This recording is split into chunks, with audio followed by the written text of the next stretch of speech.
Sweden के दारुल हुकूमत Stockholm से आरिफ खसाना का सलाम कबूल कीजिए।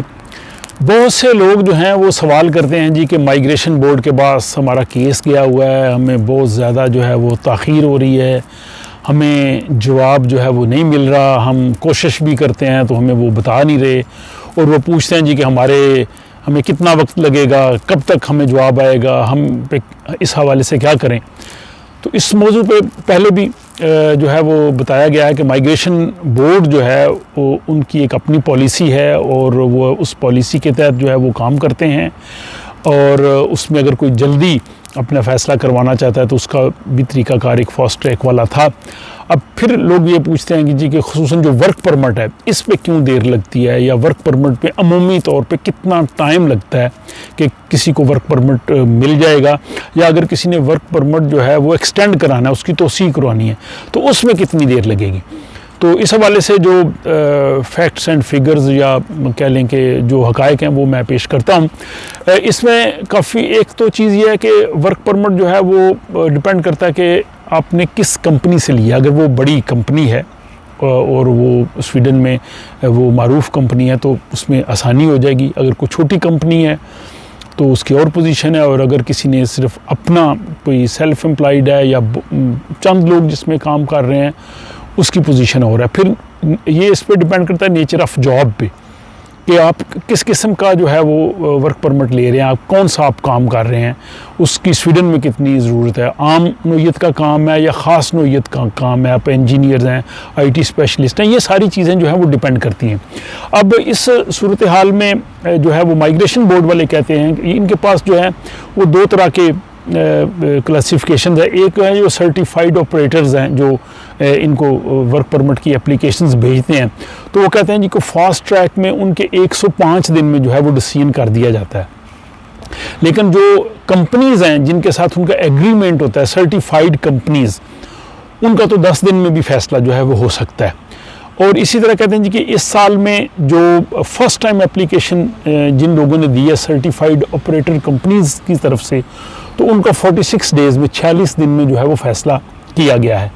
लेकिन पिछले साल में यही जो है वो 19 दिन में था, तो उसमें यानी इस साल में जो है वो टाइम ज़्यादा लग रहा है। इसी तरह जो वर्क परमिट की जिन लोगों ने एक्सटेंशन के लिए एप्लीकेशन दी है, वो मुलाजमीन जिनका ताल्लुक सर्टिफाइड कंपनीज़ के साथ था, तो उनको 108 दिन में उनका फ़ैसला किया गया है, जबकि पिछले साल यही फ़ैसला जो है वो 43 डेज़ में था, 43 दिन में। तो अब देखिए फ़र्क है, इस साल हर चीज़ में टाइम ज़्यादा लग रहा है। इसी तरह कह रहे हैं कि जो फर्स्ट टाइम वर्क परमिट कोई अप्लाई करता है और उसका ताल्लुक जो है वो सर्टिफाइड जो स्कीम है उससे नहीं है, तो उसको 121 दिन लगेंगे। तो ये फ़र्क आ गया कि सर्टिफाइड अगर वो उस ग्रुप में नहीं है और उसी ग्रुप का यानी वो सर्टिफाइड एम्प्लॉय स्कीम में ना हो, अगर वो एक्सटेंशन के लिए अप्लाई करेगा तो सी के लिए, तो एक्सटेंशन जो है वो वर्क परमिट की वो उसको मिलेगी 327 दिन का उनका टाइम है। मतलब पहले भी मिल सकती है, लेकिन उन्होंने ये एक टाइम फ्रेम जो है वो किया है। अब उसमें कहते हैं कि जो फर्स्ट टाइम जिन्होंने वर्क परमिट की एप्लीकेशन दी है वो लोग जो इंडस्ट्रीज़ में काम करते हैं यहाँ स्वीडन में, और जिसमें किसी किस्म का उनको रिस्क नज़र नहीं आता, तो 75% 75% लोगों का 3 महीने में उन्होंने फ़ैसला किया है। तो ये आप देख सकते हैं कि इसमें ये जो एक फ़र्क है। इसी तरह जो 75% लोग जिन्होंने वर्क परमिट की एक्सटेंशन के लिए अप्लाई किया था, उनका 14 महीने में उन्होंने फ़ैसला किया है। और इसके साथ जो फर्स्ट टाइम वर्क परमिट करते हैं जिसमें उनको जो है वो सर्टिफाइड कंपनीज़ के थ्रू लोग आते हैं, तो उनका जो है वो 3 महीने में जो है वो फ़ैसला हो जाता है।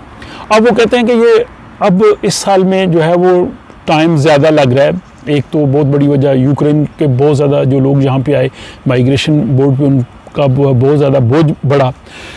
फिर जो है वो उनके माइग्रेशन बोर्ड के अपने जो मुलाजमीन थे उनकी तादाद कम थी, उन्होंने हुकूमत को लिखा भी कि हम जो है वो ज़्यादा लोग चाहिए ताकि हम फ़ैसले जो है वो जल्दी कर सकें।